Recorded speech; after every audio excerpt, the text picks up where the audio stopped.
everybody, welcome back to Epic Beauty Fail. I'm Jessica. On today's video, we're going to be doing another Foundation Friday. And on today's video, I'm going to be trying out this foundation right here. This is the Giorgio Armani Luminous Silk Foundation. I do have it in shade 2. I'm hoping that that shade is good enough for me. Here it is, the bottle right here. It's actually, well, I'm not sure. Not sure how well it's going to look on me, but the Luminous Silk Foundation. I picked this up from a Sephora sale a little while ago.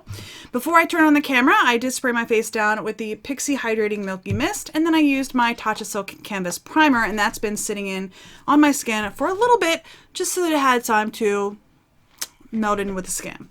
We are going to go ahead to the Giorgio Armani Beauty website, and I'm going to read to you from their description. They do have, let's see, 6, 12, 18. It looks like they have 23 shades. And this is the standard size. It is 30 milliliters, I believe. Oh no, this is the small size. This is the travel size, 18 milliliters, 0.6 ounces. And on their website, it sells for $42. I'm not sure how much I paid for it. I know I got it on sale, but this is the travel size. Anyway, $42 for 18 milliliters or 0.6 ounces. There are all of the shades that are listed on the Giorgio Armani website. Looks like there are only 2 shades in the fair realm. It looks like this one, which is 2, and then 3.75, which is fair rosy. So I'm going to go ahead and read to you the description of this product. It says, reveal your inner light, inspired by charmeuse silk. I'm not sure if I pronounced that correctly, but the fabric of emperors. This luminous foundation glides on weightlessly for a flawless, lit from within glow. Using exclusive microfill technology to sculpt and brighten, this buildable medium coverage foundation improves texture and blurs imperfections. Comes in 30 shades. I counted 23. Did I count wrong? Maybe I just didn't see them all.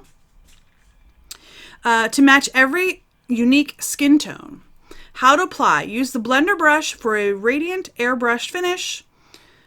And it says they won a beauty award winner, 13th year in a row, etc., etc. And then they have a bunch of other foundations that you can try from their site. So we're going to go ahead and with this, I am going to be putting it on with my It Loves the Foundation brush on the right side of my face, and on the left side of my face, I'm going to be using a beauty blender.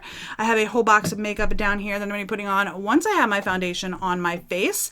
But for now, we're going to go ahead in with this. There's a very shallow pump, so I put 3 pumps on. I have a feeling I'm probably going to need more, but we're going to start with the brush and see how this goes. I think that this shade actually will work for me. So I'm going to go ahead. It does have a scent to it, but it's not terrible. All right, that blended in really easily, and I really think this shade works well for me, at least in this lighting with this mirror here in front of me. I think it looks really, really good. This might be like one of the closest shade matches that I've ever had. All right, 3 more pumps in with the sponge.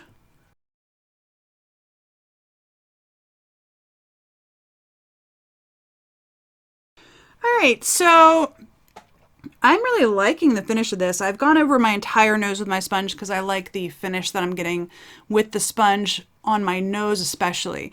On the rest of my face, I'm not seeing much of a difference in the finish from sponge to brush, but definitely on my nose. I do have issues with foundation sticking to my nose really well, or not well at all, I guess I should say. But yeah, I'm actually thinking this might be, now that it's on my entire face, it might be a hair light. Just a hair, but I don't think that the other shade would have worked for me. I think the other shade might have been too dark, like the next fair shade, if that makes sense. I think it might have been too dark. So I'm glad I went with the lighter shade. Certainly, absolutely. I feel like it gave me a really good coverage, to be honest with you. I know it said a buildable medium coverage. I think it looks really nice right now. All right, let's see the time. The time is now 8:10. Can you guys see that? 8:10. So I think what we're going to do is call 8:15 the check-in time, because I'm just going to put a little bit of powder and then put the rest of my makeup on, my face makeup. So yeah, I'm definitely going to powder this. So we're going to call 8:15 the check-in time, so I'm going to be checking in around 12:15 and then again around 4:15. But for now, I'm going to go ahead, turn the camera off, put on the rest of my makeup, and I will be right back. All right, everybody, I am back. It is 8:29, I think that is, 8:29, yep. So it took me about 20 minutes to do my makeup. I'm going to talk about everything that I have on. Let's go through it real quick. I have my two powders that I normally use during foundation reviews. These are both Physicians Formula. This one is mineral face powder. This one is mineral correcting powder. I just dip into both of them and put it on my face. I have some bronzer on. This is the Balm Take Home the Bronze and the shade Oliver on my cheeks. I have the Bare Minerals Gen Nude Blush in Call My Blush. It's just a nice pinky shade. My highlighter is from the Hourglass Ambient Metallic Strobe Lighting Palette. I just dip into all three. I really like this palette. I know it's like 2 years old or something like that, but I really, really enjoy it still, nonetheless. All right, I sprayed my face down with MAC Fix Plus in the Rose scent. In my brows, I have my ABH Brow Wiz in Taupe. I have the Catrice Liquid Camo Concealer in Fair, I think. C10, whatever shade that is, C10. It's the light, or it was the lightest shade. I don't know if they've come out with lighter shades. The Urban Decay Eyeshadow Primer Potion on my lids. I used the mini Natasha Denona Nude Palette. I have this shade in my crease, this shade all over my lids, this shade on top of that shade, and then this in my outer corner and along my lower lash line. And then I have my Pat McGrath Fetish Eyes Mascara. And on my lips, I have this from Dose of Colors. This is the Mickey collection in the shade Forever. That's everything. So let's go ahead and talk about this foundation. I'm going to zoom you in and I will let you know what my thoughts are 20 minutes in. So right now, I think it looks really good right now. I do. Even looking at my chin doesn't look cracked up. Oftentimes, if you're new to my channel, I'll get little cracks all over my chin because I am 40 years old and it's just the way my skin is. So overall, looking pretty much my entire face, my nose looks really good. My forehead looks really good. My chin looks fairly good as well right now. Yeah, I mean, you can definitely see my pores, so that's one thing, but that's never going to change. I have fairly large pores, or at least I feel like I have fairly large pores. Overall, though, I think it's looking really, really nice. I think the shade works really well for me. Yeah, I'm really liking it. I don't know what you guys think this soon into the review, but right now I think it looks really nice. So I will be checking with you at about 12:15 and then again around 4:15, and we'll see how it holds up throughout an 8-hour day. See you then. All right, you all, it is, you see that, 12:36, so it is midway through the day. I'm a little bit late, but that's okay. I'm going to go ahead and step out into the direct sunlight and show you what my face looks like. It gets pretty sunny on a day like today.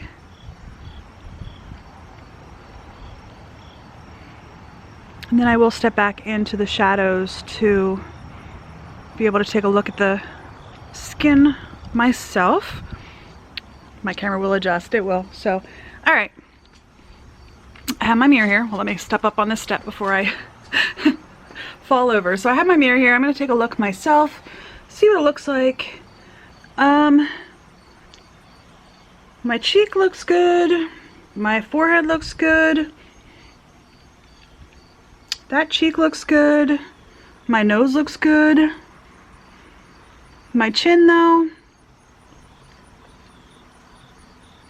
not the best, but it's also not the worst. So if you guys can see right in here when my mouth is resting, it looks kind of cracked, but like as soon as I stretch my skin, it looks a lot better.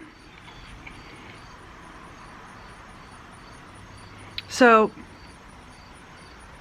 it's not the worst I've had, but it's also not the best I've had. So overall, midday on the areas that are not problem areas for me, I think it looks really, really good actually. This one is pretty nice. It's very expensive, but I think it looks pretty nice. My biggest issue is right in here on my chin. Other than that, I think it's looking pretty good 4 hours into the day. So I will check in with you guys again somewhere around 4:15, 4:30, and we'll see how it does after 8 hours of wear. Right now, I'm not even getting any shininess on my nose, which is kind of nice. It's a little bit chillier though. It's starting to really feel like fall. Feeling a little bit chillier. Not terrible, but not, you know, definitely not summer warmth either. So, all right, I will see you guys in a few hours. All right, everybody, I am back. It is late. I'm late. Maybe my phone will show you what time it is. It's 5:11. So I've had this on for about 9 hours. And I'll tell you, I'm not really feeling like I'm having too much, like, too many problems. I don't even really feel like I have makeup on my face, except that when I touch it, now even then, it doesn't even feel really sticky. The only spots that I've been kind of having a little bit of issue with is right around my nose. It's getting a little itchy, but it's kind of warmed up throughout the day, and this room, especially like with the lights on, it gets kind of hot in here. I don't know about you guys, but it does get kind of hot underneath the lights. So it's just like right in here around my nose. It does feel a little bit sticky, but you can see, and it is transferring by the way, you can see I'm looking a little shiny in my T-zone as well. So that's just, I think, because I've had it on for 9 hours. Overall, I wanted to take a close look at my chin in the mirror. Even a little bit of cracking that I had like right in here, I can't really tell it that. And I think that might be some of the lighting in here too. I mean, it's still there, obviously, but I don't feel like it's gotten any worse. Overall, I think that this foundation looks really, really good. I will use it again, but I only have this little travel version. In fact, I'm about to go on some travel for work. When you're seeing this video, I might be actually coming back from my travel because I'm filming it the week before I'm leaving, and this is posting the Friday that I come back from work travel. So I'm about to go on a week of travel for work. I might just bring this. I might bring this and my Cogendo water foundation. One might be what I end up bringing along with me to my travel. So yeah, I haven't packed my travel bag yet. You might see that in an upcoming Shop My Stash video. Because I'm actually traveling 2 weeks back to back. So, I don't know. I think it looks good. After 9 hours, I think it looks pretty good. So, that is my assessment of the Giorgio Armani Luminous Silk Foundation. I think the shade's good for me. I think it might be a little bit pale, but I think for the most part it looks pretty good. So let me know your thoughts in the comment section down below. If you like this video, please hit that thumbs up, hit the like button. What does Rich Luck say? Comment, rate, and share. And send it to your haters and they'll miss 15 days of their life or something like that. Or 15 minutes of their life or something. I don't know. Anyway, if you do like this video, hit the like button. If you haven't already, please hit the subscribe button. It helps me out a lot. If you would like to, hit the little bell, leave me any comments, all that good YouTube stuff. I absolutely appreciate it. And I'm in a kind of a bit of a weird mood. Anyway, I hope you enjoyed this video and I will see you on the next Epic Beauty Fail. Bye!